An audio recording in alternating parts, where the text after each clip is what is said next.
Hello to everyone, welcome to my channel Beauty Tips. दरबार यज़ीद में हज़रत ज़नीब का ख़तबा। यज़ीद ने अब्दुल्ला बन ज़ुबरी सहमी के वो किफ़र आमीज़ अशार पढ़े जो उसने बहालत किफ़र के थे।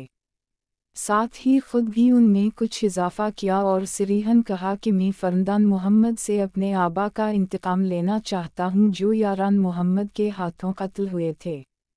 ज़ैनब बनत अली उन्हें तकरीर शुरू की और यज़ीद की 100 साला खिलाफत की तारीफ़ में एक नए बाब का इजाफ़ा कर दिया।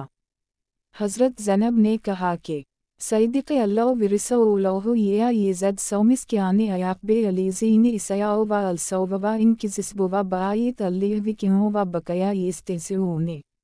अल्लाह और उसके रसूल ने सच कहा है कि जो बड़े काम करते हैं उनका अंजाम ये होता है कि वो खुदा की निशानियों को झटलाने लगते हैं और उनका मजाक उड़ाते हैं, यानी तो जो आज खुदा की निशानियों को झटला रहा है और उनका इस्तख़फ़ाफ़ करता है। और जिस तरह मक्का के बदपरस्तों ने जंग-ए-अहद में कुछ मुसलमानों की शहादत से खुश होकर गीत गाए थे, तो भी फ़र्ज़िंदान रसूल की शहादत से खुश हो कि शेर ख्वानी कर रहा है और रसूल खुदा से इंतकाम की बातें कर रहा है, तो तेरा ये हाल क्यों है और यहाँ तक नौबत कैसे पहुँची? ये सब तेरे ईमाल की शामत है। जो शख्स गुनाहों पर असरार करेगा वो कुरानी फ़ैसले तो है, तेरा बाप है और वो है जिसने तुझे इराक़ का हाकिम बनाकर भेजा है और उसका बाप है।